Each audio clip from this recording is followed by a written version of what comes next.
दुनिया में एक देश है युगांडा। दोस्तों, आज हम बताते हैं युगांडा देश के एक तानाशाह के बारे में।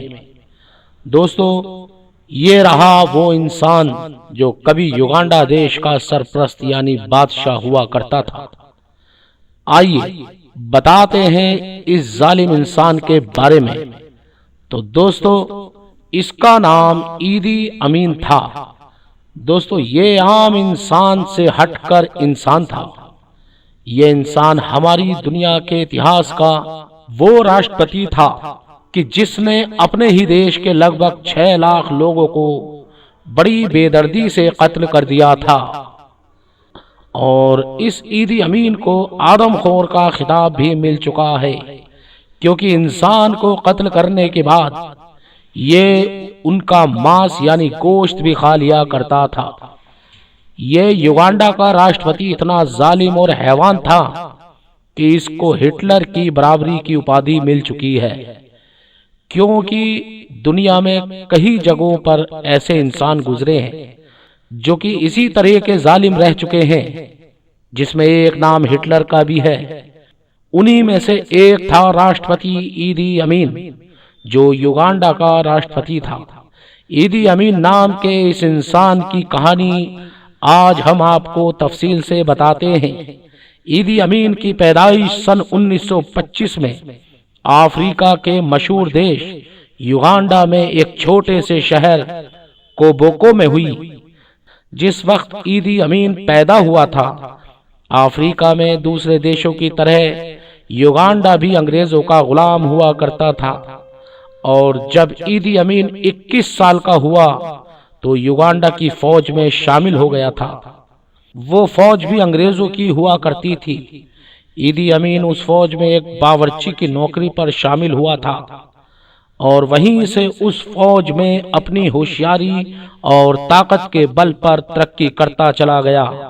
सन 1962 में युगांडा देश अंग्रेजों की गुलामी से आजाद हो गया और 1965 में युगांडा की फौज का कमांडर ईदी अमीन को बना दिया गया, क्योंकि अपने दिमाग और होशियारी के बलबूते पर उस वक्त तक युगांडा में ईदी अमीन काफी मशहूर हो चुका था और उसकी कामयाबी के चलते उसे युगांडा में एक हीरो की तरह देखे जाने लगा।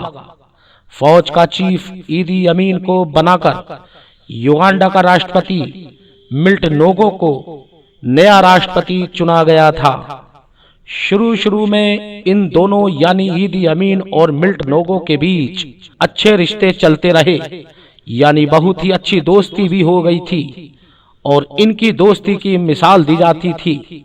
लेकिन ये दोनों लोग ही बहुत बुरे इंसान थे। इन दोनों ने मिलकर खूब दौलत कमाई और वो दौलत ही इन दोनों की दुश्मनी का कारण बनी और ईदी अमीन ने अपनी फौज की ताकत का इस्तेमाल करते हुए हुकूमत का तख्ता पलट कर दिया और हुकूमत की गद्दी पर कब्जा करके उस पर खुद बैठ गया। फिर युगांडा के राष्ट्रपति को अपनी जान बचाने के लिए अपना देश छोड़कर भागना पड़ा। अब युगांडा देश पर ईदी अमीन का कब्जा हो गया और देश में ईदी अमीन से खुश होकर नई हुकूमत का जश्न मनाया जाने लगा, क्योंकि देश के वासियों को ईदी अमीन से काफी अच्छी उम्मीदें थीं, क्योंकि युगांडा के लोग पुरानी हुकूमत के चलते बड़ी महंगाई और करप्शन से काफी परेशान थे। इसीलिए लोगों को ईदी अमीन के आने से यह लगने लगा कि हमारे अब अच्छे दिन आने वाले हैं। लेकिन वो लोग ये नहीं जानते थे कि असली बुरे दिन तो अब शुरू हुए हैं।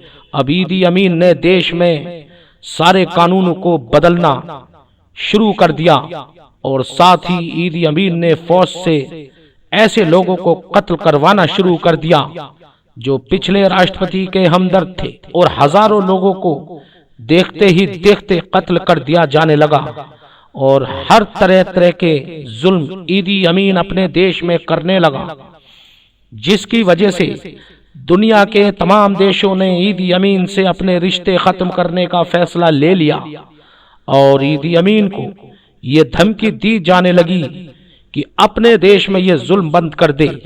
ईदी अमीन ने धमकी के बदले में उसने युगांडा में मौजूद सारी इंटरनेशनल कंपनियों पर अपना कब्जा कर लिया। साथ ही साथ उसने एशिया के बहुत सारे लोग जो अंग्रेजों के दौर से युगांडा में रहा करते थे, उनको भी अपने देश से निकल जाने का ऑर्डर जारी कर दिया। ईदी अमीन सिर्फ अपने कबीले के लोगों को ही अहमियत दिया करता था और उनको अपनी हुकूमत के ऊंचे ऊंचे पद भी दिया करता था, और देश में दूसरे लोग उसकी नजर में कुछ भी नहीं थे। युगांडा में 8 साल के अंदर उसने लगभग 6 लाख लोगों को कत्ल करवाया था, जो कि देश में कुल 1 करोड़ जनसंख्या थी। इस हिसाब से कत्ल करने की 6 लाख बहुत बड़ी संख्या थी। दुनिया के देशों ने जब युगांडा से हर नाता तोड़ लिया, तब ईदी अमीन हथियारों को हासिल करने के लालच में सोवियत संघ रूस से जा मिला, लेकिन अपने लोगों पर जुल्म की कोई भी कमी नहीं की। ये अपने दुश्मनों को नए नए रूप में सजा देता था और उनको कत्ल करवाने के बाद उनके प्राइवेट पार्ट्स भी कटवा लिया करता था। यहाँ तक कि अपने दुश्मनों के परिवारों में ऐसी औरतें हुआ करती थीं जो कि प्रेग्नेंट होती थीं, वो उनके पेटों को भी कटवा दिया करता था।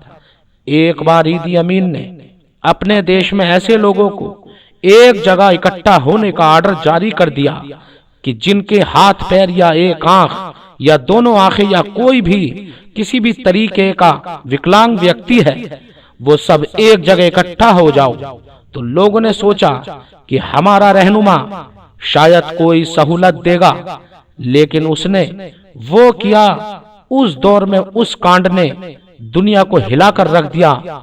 उसने उन सबको यानी लगभग 4 से 5 हजार लोगों को एक साथ दरियाए नील में डुबोने का ऑर्डर जारी कर दिया, जिसकी वजह से वो सारे के सारे लोग मगरमच्छों की खुराक बन गए थे।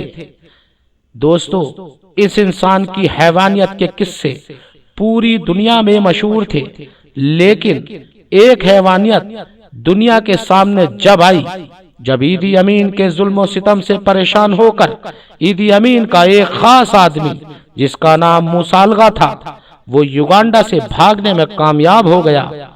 उसने मीडिया में एक ऐसा राज उजागर किया जिसे सुनकर सभी दुनिया के मुल्कों के देशवासी हैरान हो गए। उसने मीडिया में जाकर बताया, ईदी अमीन जालिम और हैवान होने के साथ साथ एक आदमखोर भी है, क्योंकि इंसानों का गोश्त वे बॉडी पार्ट्स उसके फ्रिज में हर वक्त रहते हैं जिन्हें वो खाता है, और गोश्त उनके दुश्मनों का और उन औरतों का होता है जो उसके करीब आने से इनकार कर देती है। वो उनके सिरों को अपने फ्रिज में सजाकर रखता है।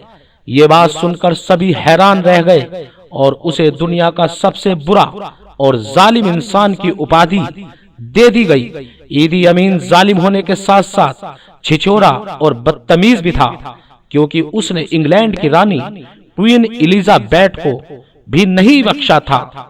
एक बार की बात है कि रानी क्वीन एलिजाबेथ को एक कीमती गिफ्ट उसके बर्थडे पर ईदी अमीन ने भिजवाया था, और उसके बदले में उसने उनके अंडरगारमेंट्स मांगे, जिसके कारण पूरी दुनिया में बहुत हाहाकार मचा। रानी से ईदी अमीन ने यह तक कह दिया कि रानी एक बार मुझे अपने साथ सोने का मौका दे, तभी वो जान पाएगी कि असली मर्द क्या होता है। ईदी अमीन बहुत बड़ा अय्याश भी था, उसकी कई बीवियां थी, तब भी वो अपने साथ लड़कियों की एक टीम रखा करता था। ईदी अमीन के लगभग 60 बच्चे थे। दोस्तों, कहते हैं कि हर जालिम की आखिर बुरी होती है। लगभग 8 साल राज कर चुका ईदी अमीन का भी वो वक्त आया, आखिर कब तक कुदरत से वो बचता। दोस्तों, उसके जुल्म से परेशान होकर उसकी अपनी फौज ही उसकी मुखालिफ हो गई, और उन्होंने एक होकर ईदी अमीन को सन 1989 में सत्ता से बेदखल कर दिया, यानी सत्ता से ईदी अमीन को उतार दिया गया।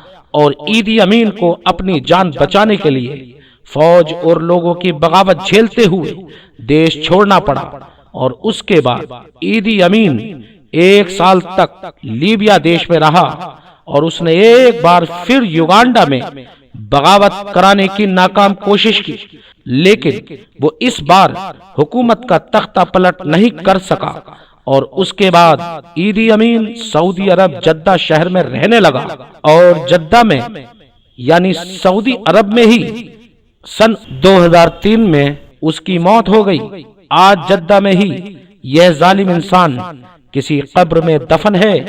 तो दोस्तों, क्या देखा है आपने, इतना क्रूर, इतना बेरहम और इतना अय्याश और इतना बुरा इंसान। कहते हैं बुरे कर्म का फल बुरा ही मिलता है। तो दोस्तों, अगर आपको हमारी ये वीडियो पसंद आई हो, सब्सक्राइब जरूर करें और वीडियो को लाइक करें, कमेंट्स करें और शेयर भी करें। Thank you.